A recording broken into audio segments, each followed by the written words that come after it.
America is essentially a dream.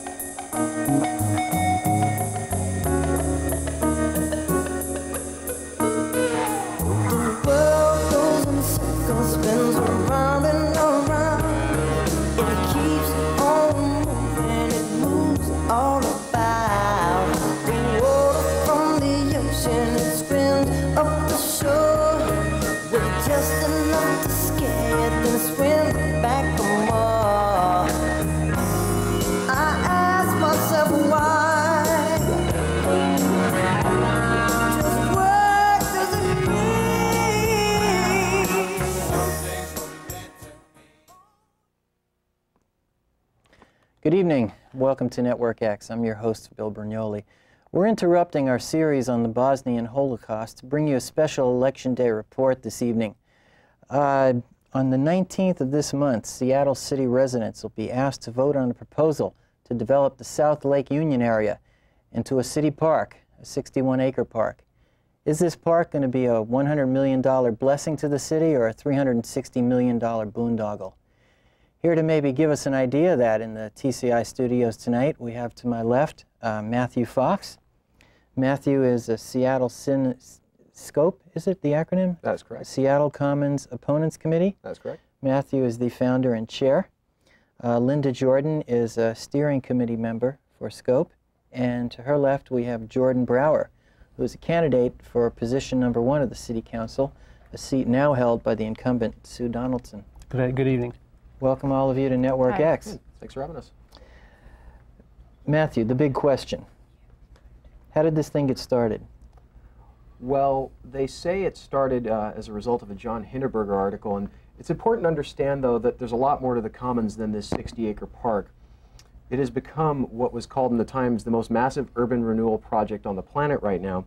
What's really driving it isn't the park. It's the city's desire to redevelop a 560-acre area from 560 the acres. entire area surrounding the park, from the freeway, from I-5, all the way up to Seattle Center, from South Lake Union to past Denny way up to Westlake Mall. They want to redevelop all of that area, take a 100-year pattern of land use that's mixed use, primarily light industrial, commercial, with some mixed-use residential in there, and redevelop it into essentially an upscale new urban village, and use the park as a front lawn for the luxury condos and apartments to surround it.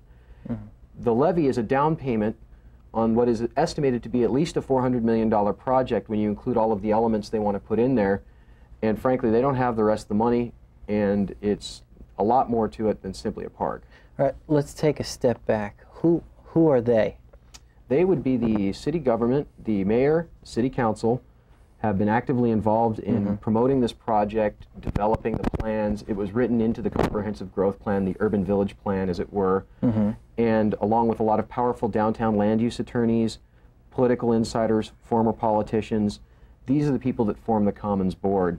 And they have been pushing this project for about 4 years now. Is this the group that has been calling themselves a grassroots group? That is correct. They call themselves a grassroots group. I think Linda can touch a little bit on the real grassroots nature of these folks. Well, a professor at the University of Washington named Lynn Eglitzen wrote a report called The Seattle Commons, a Case Study in an Urban Village, and it was published in 1993. And she did about a 2-year study of the genesis and the origins of the Commons group, this grassroots group. And what she concluded in her report was that this was anything but grassroots, and the people involved certainly were not common people. Primarily they were city bureaucrats, ex-city employees or current city employees, politicians, very wealthy, lots of people from the Highlands, which is a very wealthy, closed neighborhood. Billionaire Paul Allen gave them their biggest loan of $26 million to begin purchasing land, and it's a loan that citizens will be expected to pay back as part of this levy should it pass. And so what she discovered, primarily, I found this very interesting, was that the Hindenburger article that got this whole thing rolling, supposedly, was written after he had a conversation with Parks Department Director Holly Miller. And I don't know if you remember, but just to about a month ago, Holly Miller was found guilty by a judge of acting in collusion with Starbucks founder Mr. Schultz and his attorneys regarding the gifting of public park property to him for a driveway to get up to his mansion. And so Holly Miller has a long history of kind of gifting or trying to give public property to very wealthy individuals and people, and has not been a very good steward, I don't think, of our parks departments. And she was the one that originally asked Mr. Joel Horn if he would head the Commons project, and she put it, according to Ms. Eglitzen, this way. She said, quote, "We needed someone to handle the project, to figure out bite-sized chunks for city government." And that's what Joel Horn's job was to do, was to feed the city government bite-sized chunks concerning this project and push it along. So it sounds like what you're speaking about here is almost an orchestrated public relations campaign. Oh, absolutely. Absolutely. And this fellow, Joel Horn, what is his background? He's from Cincinnati, I believe, and he's been here since, I think he came in about 88 or 89. Had a company in Bothell, a software company that went under, and I don't know the specifics about how it went under, but I don't think it went under.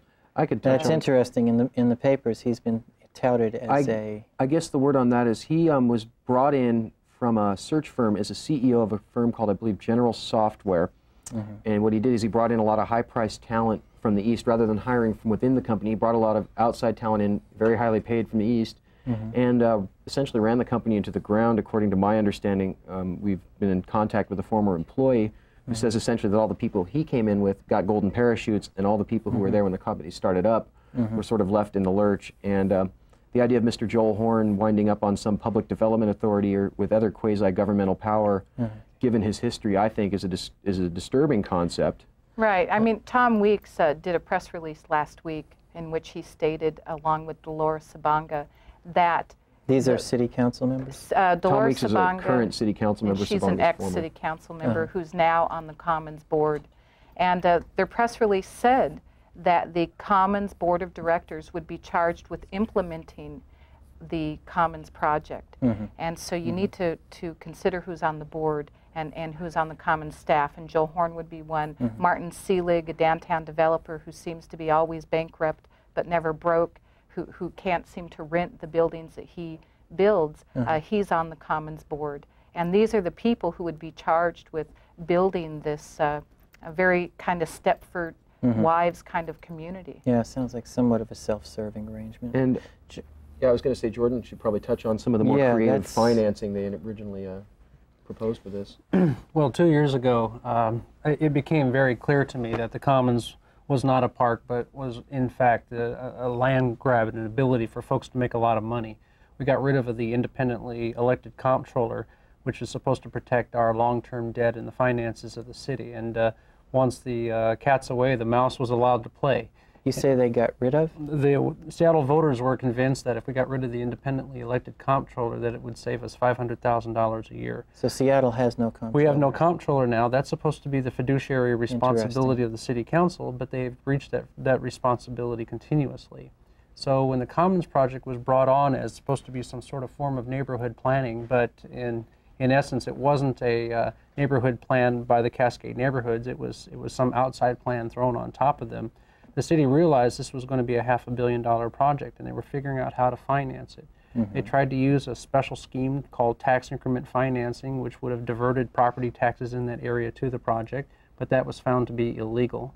They wanted to go ahead and use non-voted debt to pay for it, but in the last 2 years, the council has appropriated more than $500 million of extra debt for other vanity projects behind the backs of the voters. So they've pretty much cut off their funding there.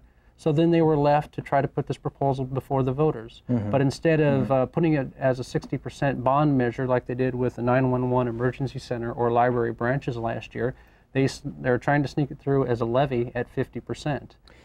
And if that particular levy does pass, none of that money will be used to buy the property, because you get levy money in increments over the years. At that point, the city council will then try to bring up as much debt as they can to buy the property and use the levy to knock that down.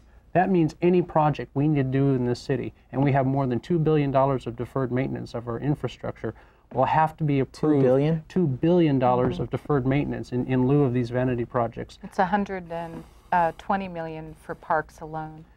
What we'll have to do is we'll have to ask the voters to approve a 60% bond just to get back to the basics in the city of Seattle. So what could the actual cost of this project? I mean, just the park part of the project. Well, I'll run what through could that for you really cost? quickly. They say that land acquisition is close to $90 million simply to buy the land.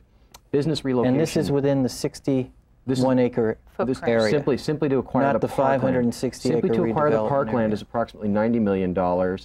Relocating businesses runs about $7 million, and that's not going to be adequate, but that's the figure they have now. You get to park construction runs approximately $230 million. To do what they want to do to Mercer Street, which is essentially sink it below street grade. It won't improve the capacity of Mercer, but it will make it prettier for the park.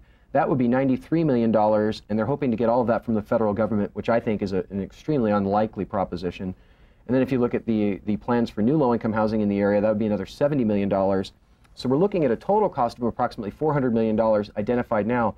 But if you look at things like the King Dome roof repairs, which started at $5 million and wound up being $70 million, a bus tunnel which went about 30% over budget, I think if you look at any 10-year public works project, it's reasonable to assume that cost overruns will be at least on the order of 25 or 30%, particularly when you have all the variables that you have in such a sweeping proposal. I am firmly convinced that the bare minimum we're going to pay for this is at least $500 million and probably more. And that's going to come, this levy is a down payment. When other funding sources don't come through, and they are frankly relying on a lot of very uncertain funding, they're going to be coming back for more money, and once they start this ball rolling, we're going to be in sort of a position where we have to let it keep going, and that's what we're trying to stop now. Now, there was a city club debate last night? Yesterday, the night before, yesterday. Did any of this come out? I believe it Are they did, being yes. honest enough about this to the voters? What the Commons will tell people, and I'll offer you their explanation, they say that if you do this, you spend the $500 million, you make this leap of faith, they like to call it, and I think it is a real leap of faith. This is sort of like a classic Reaganomics kind of argument that eventually all this new revenue will come in and the benefits will trickle down to the neighborhoods. The facts, however, are different. The city's own economic study says if you spend this $500 million, you build the park to attract the new development, at the end of 30 years you get $54 million of net new tax revenue for the city to play with. If you don't build the park, you don't spend the $500 million, at the end of that same 30-year period you wind up with $59 million of net new tax revenue to the city. In addition, the mayor's plan calls for taking 40% of that $54 million and dumping it back in the Commons. So if you don't do the project, you wind up with more money citywide in net tax revenue, and also you have $500 million that you could have spent on real pressing existing city needs, and there are a lot of them. We are a city of potholes and night closures of parks, and frankly, our city government is not doing a very good job of taking care of business. Again, to play with some of the numbers, the Commons people will tell you that they're going to generate 16,000 new jobs. Well, How? From what? This is a good question. Let's just take that on its face value for a moment. The same economic Well, I studies mean, what are they intending? You're taking an area that now has industry in it, and which is rezoning employing it, and people. rezoning it residential. You're turning it into a park. Well, I think it's so basically you're actually taking that land out of circulation for the tax base. You're absolutely right. You're taking it out of the tax base. What they say is the new incremental high-rise development around it will somehow make up for that, and I think that's certainly questionable. But let's just take their numbers at face value for just a second here. They say you get 16,500 new jobs if you build a park. Well, you know, you get 12,000 new jobs if you don't build the park, and the park displaces up to 10,000 jobs. You wind up with fewer jobs at the end of the day under the Commons scenario than without it. They say that, you know, we talked about the net tax revenues. Those are higher if you don't build the park.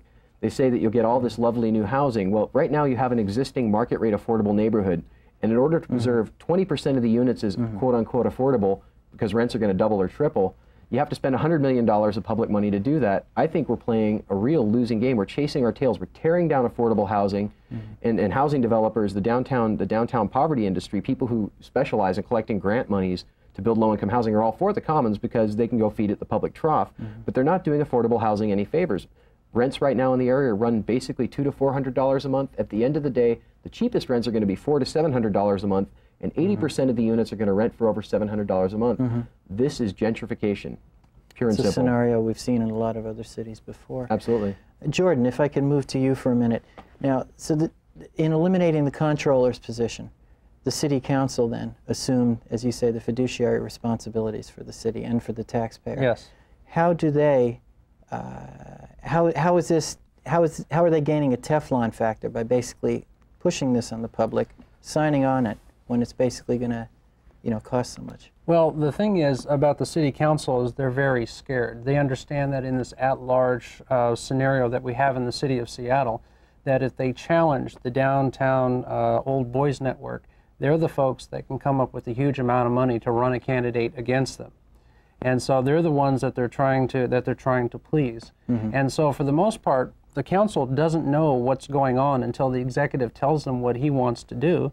And then the council says, well, I guess we're going to have to go along with that because we want to be a team player. Mm-hmm. And the problem that we have here is we don't have even one council member who has the guts to ask the hard questions and who wants to make all the facts known prior to public testimony. Mm-hmm. The last public hearing that we had on the Seattle City, on the Commons here, the issue of ballparks tacked on at the Commons hadn't even been brought to the table. They didn't bring that to the table until after. So the Commons project isn't going to include ballparks in that $100 million? Well, the Commons will, but the thing is, they didn't make that known to the public until after the last opportunity to speak publicly on the issue. I could go into that a little bit. Actually, what this is it's sort of blackmail. What they did is they realized that this thing was a losing proposition, that neighborhoods knew that this wasn't addressing the needs in the neighborhood. So in 72 hours before this went to the final vote to put it on the ballot, they cobbled together a ball field proposal for neighborhood ball fields. $11 million of this $111 million levy is designated for neighborhood ball field improvements.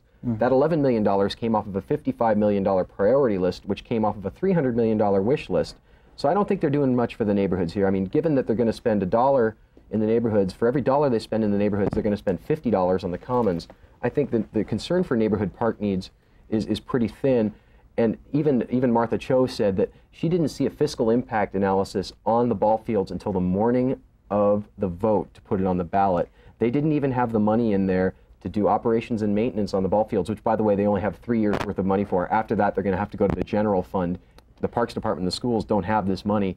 And nonetheless, she voted for it. And I think that's appalling. And that's a good example of what Jordan's talking about. No fiscal oversight, no responsibility at city level. What's interesting to note about the ball field levy is that for 8 years, the city park department has held public meetings concerning their comprehensive plan. And attached to the amendment for the ball fields, Jim Street, Councilman Jim Street, included the list of all the public meetings that had occurred about these ball fields so that he could prove that they were responding to the public's wishes and not responding to a group of powerful insiders, i.e. the Commons.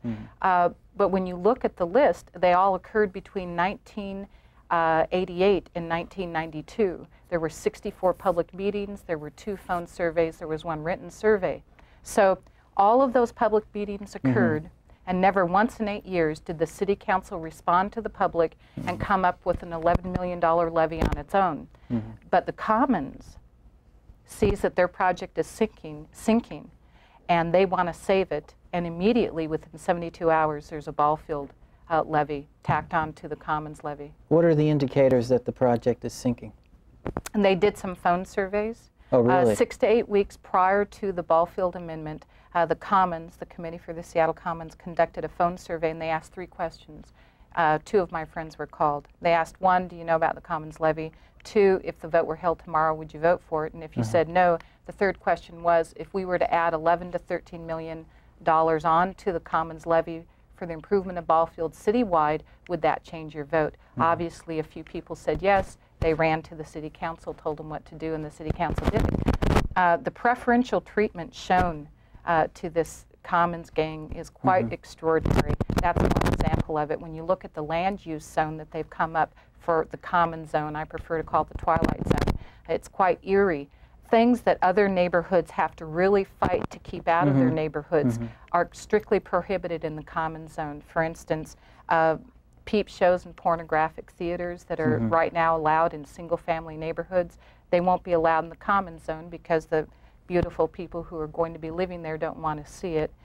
There won't be any work release programs allowed in the Commons zone, and right now they're allowed in all other neighborhoods with council conditional use. On on and on and on and on. And as Matthew said, when you look at the city's own economic studies concerning this program, at the end of the day, you win, win, win without the commons. So you have to ask, what is the point? The only point is, with the commons project, you give a handful of people an enormous amount of ability to profit.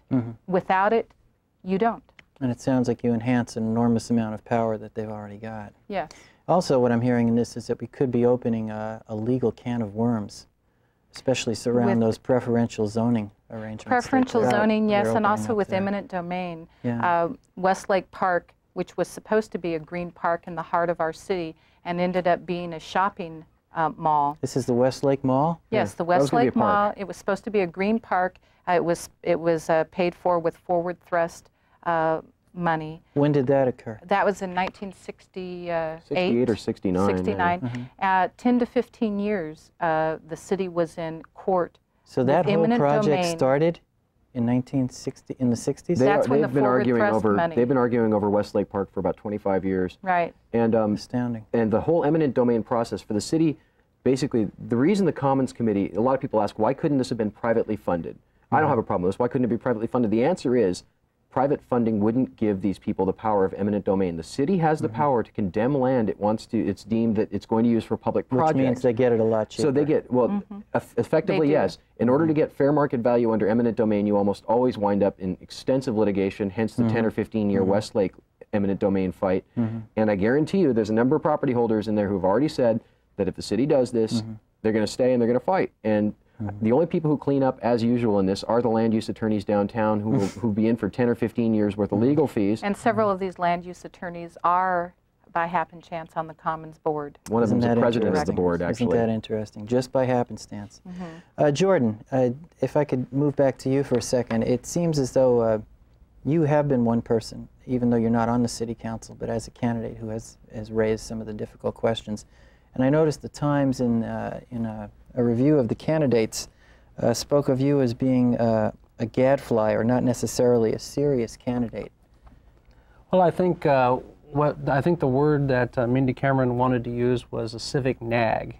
A civic nag. Yes, and it was a very interesting session I had with Ms. Donaldson and the editorial board, because we spent most of the time talking about how the city council didn't pay attention to fiscal issues. And I guess Mindy Cameron considered that a case where I was spending too much time looking at very important things like fiscal issues. But well, the thing that we need to worry about here is that we have a group of people who want to spend a lot of money. And I think one of the simplest examples I've seen, I have yard signs that I set up throughout the city. And my yard signs, front and back, They're the ones that look like your button. Yes, right? yes. They cost $3 a piece.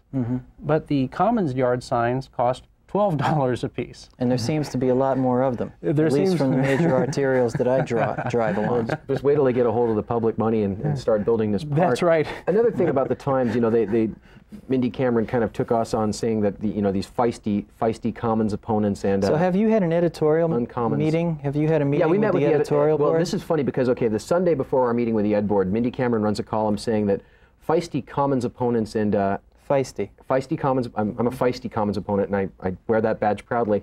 Feisty Commons opponents and anti-Commons council candidates threaten to sour the mood into a negative, cranky pessimism.